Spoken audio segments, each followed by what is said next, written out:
laisse la place pour le message, mais si je commençais par le mot « Amen », qu'en penseriez-vous? Amen, c'est le mot de la fin. Un dictionnaire écrit que Amen est le mot par lequel se terminent les prières.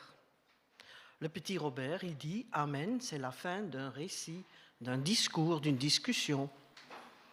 On l'a déjà entendu ce matin dans le temps de prière libre. Amen, c'est la fin de quelque chose. Et quand un prédicateur ose parler plus que 20-25 minutes, voire jusqu'à 40 minutes, 45 minutes, combien il nous tarde d'entendre enfin « Amen ». Cela veut dire que c'est fini, cette longue période à rester assis, écouter. Amen, ça peut provoquer des soupirs de soulagement. Ou encore, il y a cette expression que quelqu'un dit « Amen » à tout.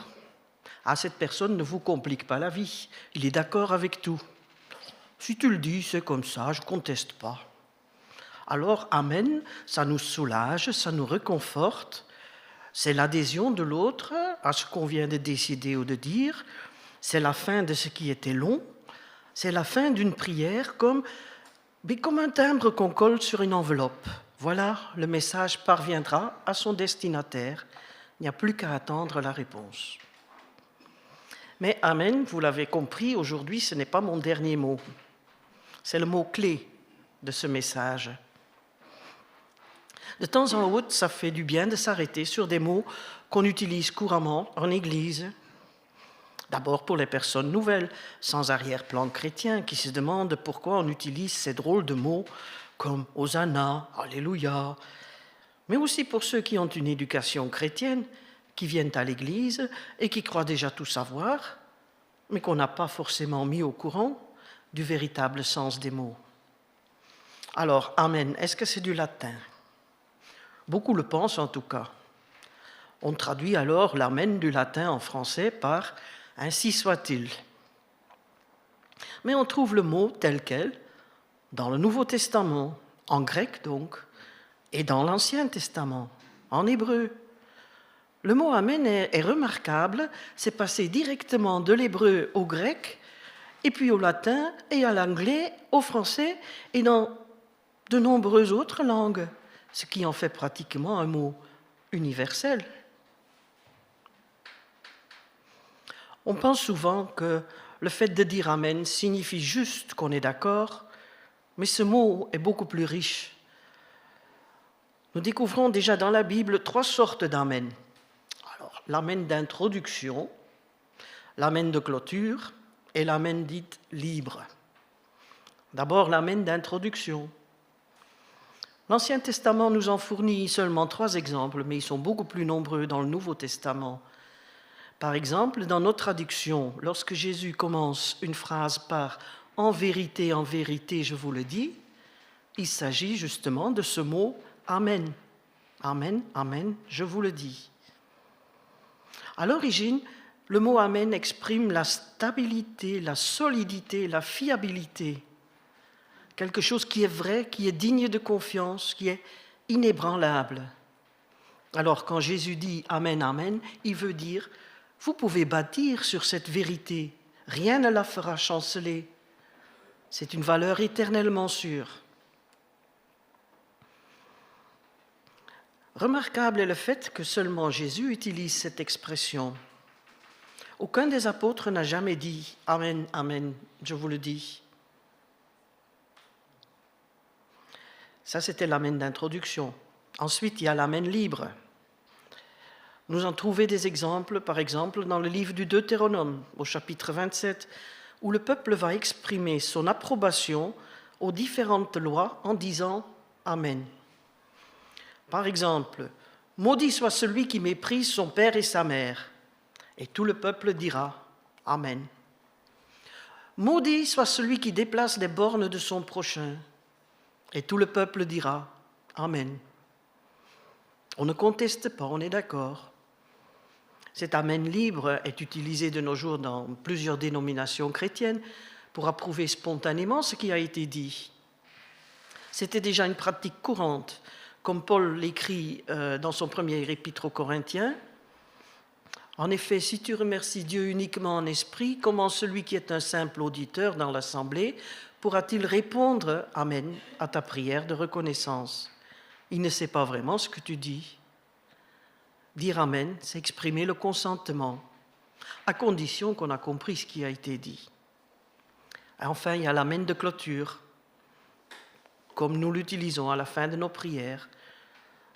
Mais dans l'Ancien Testament, on ne le voit pas comme ça. Mais dans les livres du Nouveau Testament, dans les Épîtres et dans le livre de l'Apocalypse, on le trouve, Amen, à la fin.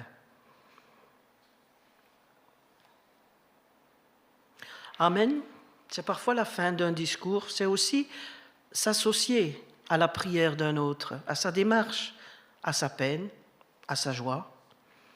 Amen est une interjection tout à fait particulière, traduit l'adhésion, la sympathie envers l'autre qui parle.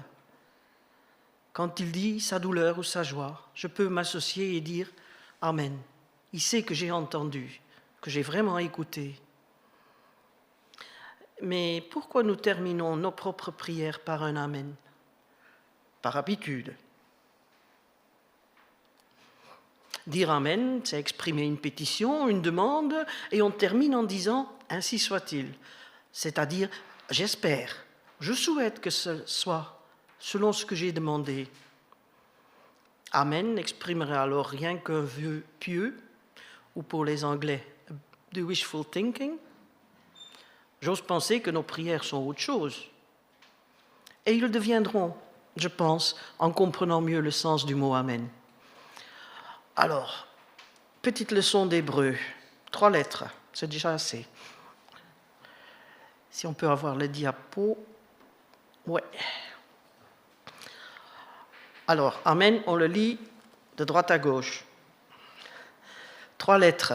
La première lettre, donc, qui ressemble à une croix, c'est l'Aleph, la première lettre de l'alphabet, comme notre A. Cette lettre fait référence à Adonai, Dieu l'Éternel. Deuxième lettre, celle au milieu, le même, signifie Melech, roi, celui qui règne. Et la troisième lettre, le Nun, notre N, signifie Neeman en hébreu ou digne de confiance. Amen est donc un acronyme qui veut dire Dieu, l'Éternel est roi et il est digne de confiance. Dire Amen à la fin d'une prière, ce n'est pas dire j'ai fini, je raccroche, c'est confesser sa foi en Dieu, exprimer sa confiance en celui qui règne sur toute chose. Amen est un mot avec beaucoup de signification. D'ailleurs, vous le savez bien sûr, c'est aussi un des titres, des noms donnés au Seigneur Jésus. Lisez avec moi dans l'Apocalypse au chapitre 3. L'apôtre Jean, il est sur l'île de Patmos. Là, il va avoir une vision époustouflante du Seigneur Jésus qui lui dit d'écrire aux églises. Entre autres, écrit à l'ange de l'église de Laodicée, voici ce que dit l'Amen, le témoin fidèle et véritable, l'auteur de la création de Dieu. Jésus s'introduit comme le Amen, le témoin fidèle et véritable, l'auteur de la création de Dieu. Jean a fait référence à cela quand il écrit dans son livre, dans son évangile, que Jésus est la parole, celui qui était au commencement, participant à la création. Jésus est celui qui a dit « Je suis la vérité ». Jésus est le témoin du Père. Comme il dit « Celui qui m'a vu a vu le Père ». Jésus, lui, il est donc le véritable témoin du Père, le fidèle, car il était avec lui dès la création. Jésus est l'Amen, l'Amen de Dieu.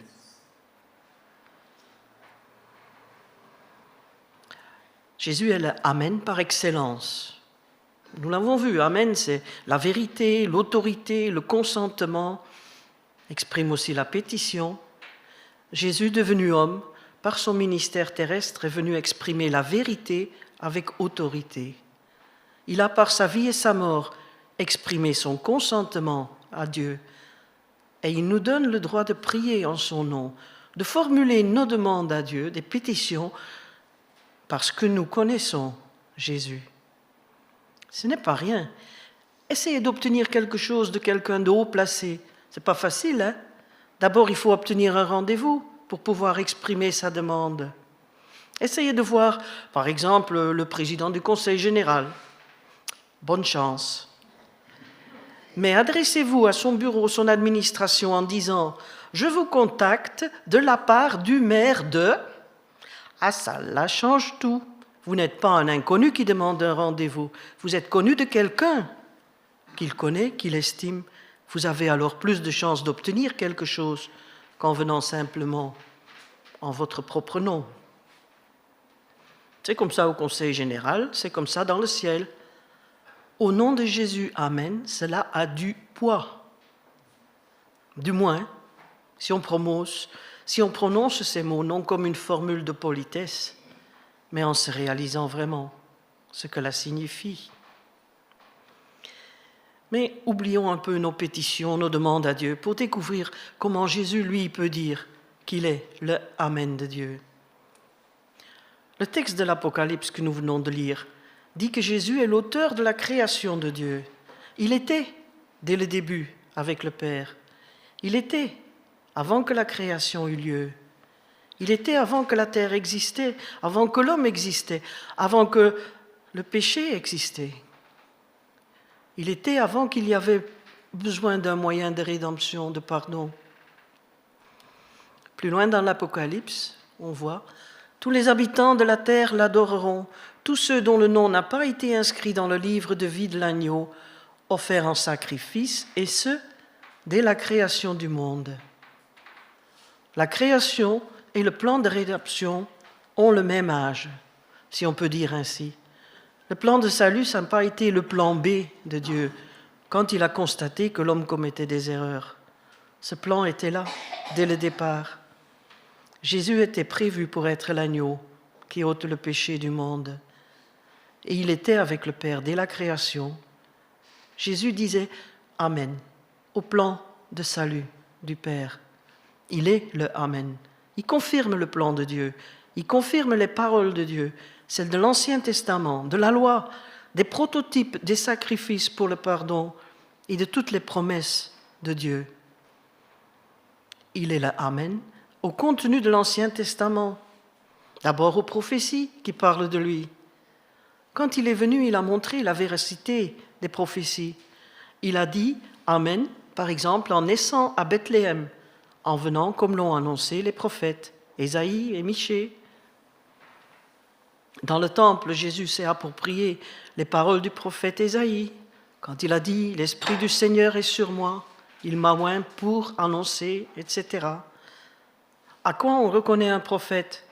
Au fait que ce qu'il annonce se réalise. Jésus atteste la véracité des messages, d'entre autres, Ésaïe et Michée. Il est le Amen à ce qu'ont dit les prophètes. Il est le Amen à tous les prototypes des sacrifices. Souvenez-vous de l'Exode, la sortie de l'Égypte, du pays d'esclavage, ce qui représente pour nous le sortie du royaume des ténèbres et du péché. Il fallait que les Hébreux y tuent un agneau, mettent le sang sur les linteaux des portes de leur maison pour que l'ange de la mort passe à côté de leur demeure. C'est l'image pour nous du sang de l'agneau qui nous protège de la colère de Dieu, de la mort éternelle. Jean-Baptiste disait, en voyant Jésus, « Voici l'agneau qui ôte le péché du monde. » Et à la mort de Jésus, le rideau du temple s'est déchiré. Les sacrifices d'animaux ne sont plus nécessaires pour obtenir le pardon du péché. Le sang de Jésus est suffisant une fois pour toutes. Jésus est le Amen de Dieu. En lui, toute la loi est accomplie. Et oui, Jésus est aussi l'Amen à la loi de Dieu, celui qui confirme justement que sans effusion de sang, il n'y a pas de pardon. Mais il confirme aussi d'autres facettes de la loi. L'Ancien Testament disait « Tu aimeras l'Éternel ton Dieu de tout ton cœur ». Dans les évangiles, Jésus le répète que c'est le premier et le plus important des commandements. Jésus confirme la loi de Dieu. Enfin, savez-vous aussi que Jésus est le Amen à toutes les promesses de Dieu? Paul écrit dans son 2e épître aux Corinthiens, « Aussi vrai que Dieu est fidèle, la parole que nous vous avons adressée n'a pas été oui et non. En effet, le Fils de Dieu, Jésus-Christ, que nous avons prêché au milieu de vous, Sylvain, Timothée et moi, n'a pas été oui et non. Au contraire, en lui, il n'y a que le oui. En effet, pour toutes les promesses de Dieu, c'est en lui que se trouve le oui. C'est donc aussi par lui que nous disons Amen à Dieu, pour sa gloire. » Le plan de Dieu, les promesses de Dieu, ce n'est pas aujourd'hui oui, demain non. Pas comme un certain homme politique qui dit blanc un jour et noir le lendemain. Avec Dieu, c'est autrement. Oui, c'est oui. Il est le même éternellement, hier, aujourd'hui, éternellement, fidèle. Il est appelé dans l'Apocalypse, nous l'avons lu, le témoin fidèle. Il est venu attester les promesses de Dieu, montrer la fidélité de Dieu. Et Paul écrit aussi aux Romains, « Lui qui n'a pas épargné son propre Fils, mais l'a donné pour nous tous, comment ne nous accorderait-il pas aussi tout avec lui ?» Et de la même façon, Jésus sera le Amen de Dieu à la fin des temps, quand ce monde touchera à la fin. Je sais qu'il y a différentes façons de voir, même parmi les chrétiens évangéliques. Il y a les prés, les postes, les amillénaristes, pour ne nommer qu'un sujet de beaucoup de discussions entre théologiens. Je n'entre pas dans les détails, mais ce qui est sûr, c'est que Jésus reviendra, il y aura un jugement, et à ce moment-là, les croyants entreront pleinement dans tout ce qui nous est promis. Pour le moment, on attend. On a déjà un avant-goût des promesses divines qui se réalisent pour nous. Mais on attend, moi en tout cas, on attend la plénitude. Attendre est un maître mot pour plusieurs personnages de la Bible. Cette parole de Dieu qui nous encourage, qui nous donne plein de promesses, mais qui nous enseigne aussi à attendre. Il y a les délais. Pensez à Abraham, délai entre la promesse et la naissance de son héritier. Pensez à David, la promesse de la royauté, mais quel délai et que des luttes pour y accéder. Pensez aux prophètes, le menace d'exil, la promesse de restauration, mais combien d'années entre eux? La promesse du Messie, mais des siècles d'attente. Et pour nous, combien de siècles entre la première apparition du Amen de Dieu et sa visite finale, glorieuse? Nous attendons la deuxième visite du Amen divin. La première inaugurait le temps de l'invitation. La seconde sera le moment de fermer les portes du lieu où se fêteront les noces de l'agneau. À ce propos, auriez-vous de l'huile dans vos lampes? Jésus reviendra, il aura le dernier mot quant à cette terre. Il sera l'amen de l'ère actuelle, l'avènement final de toutes les promesses divines. Alors comment vivre en attendant cela, en attendant la seconde venue de l'amen de Dieu? Quelle devrait être la place de ce mot « Amen » dans notre vie? J'espère que ce sera plus que simplement la fin d'une prière.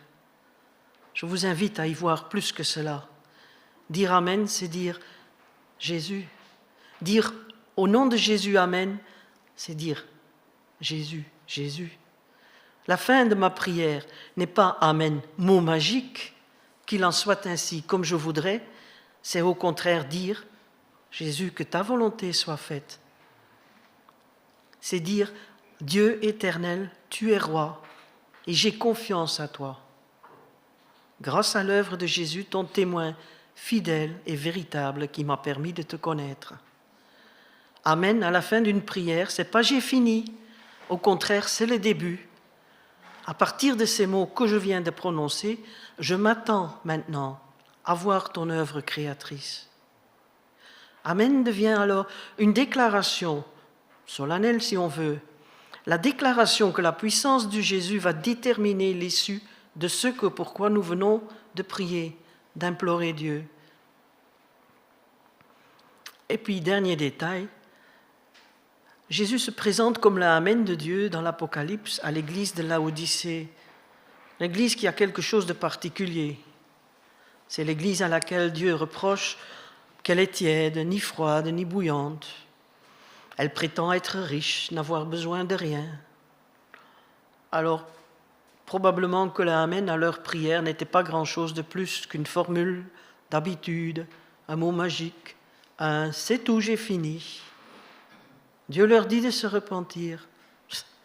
Qu'en est-il pour nous? Sommes-nous tièdes? Quelle est la valeur de nos prières? Que signifie dans notre bouche « Au nom de Jésus, Amen ». Quelle est l'attitude de mon cœur derrière ces paroles, cette formule évangélique? Voilà, je vous laisse avec cette interrogation. Que signifie « Amen » pour vous quand vous prononcez ce mot? C'est fini ou la proclamation « Notre Dieu règne et j'ai confiance en lui ». Je vous invite à prier.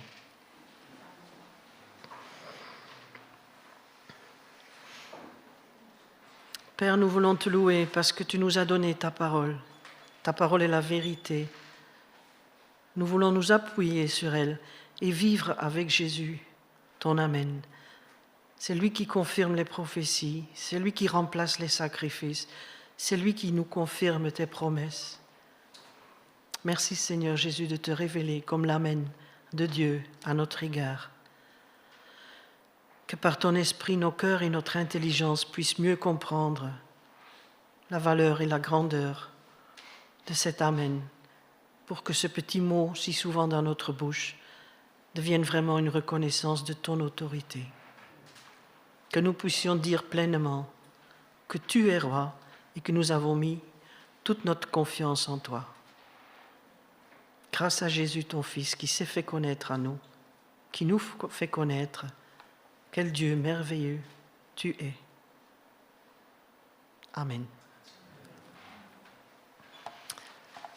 J'invite mes chanteuses à revenir. Et je n'ai pas choisi le fameux gospel Amen, mais plutôt un chant qui dit « L'Éternel règne », ce que signifie, comme dans le mot Amen, Dieu est roi, il règne. Que ce chant exprime notre confiance en lui.